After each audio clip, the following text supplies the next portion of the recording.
Hey everyone, I'm Peter from Leonard Homes. I'm just going to take you through some things that I would look for if I was going to buy a block of land for myself.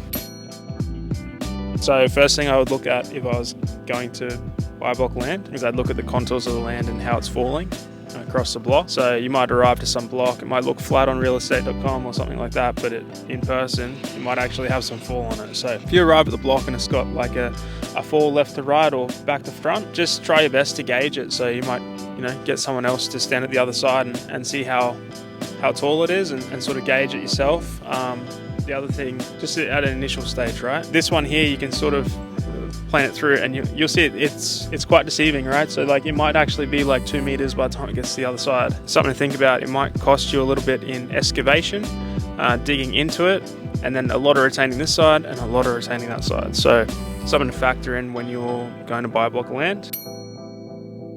The second thing is that if you can see, just have a scratch around and have a look for like surface rock. If you can see surface rock straight away, it's probably a good indication that you might have to have some rock breaking. There's another bit of rock just over here.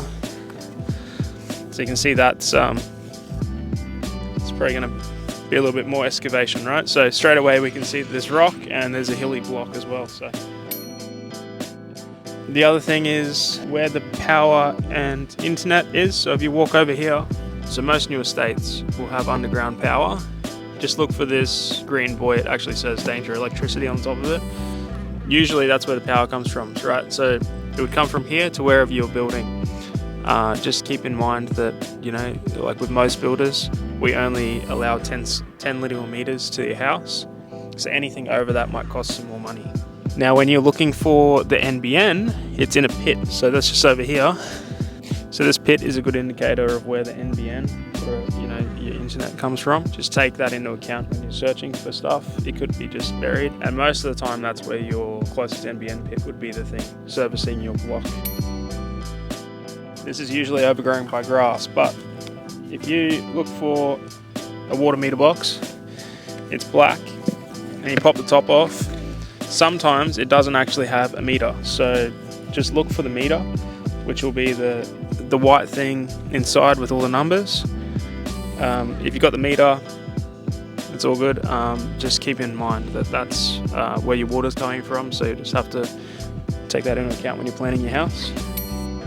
And the last thing is sewerage, which most acreage blocks don't have, and you probably will struggle on a residential block to find the sewer, but your residential block, likeliness is it's in an appropriate position anyway, so you don't really have to worry about that. Acreage block, you just have to keep in mind where you want to put your HSTP sewage system, which is the concrete tank that goes in the ground.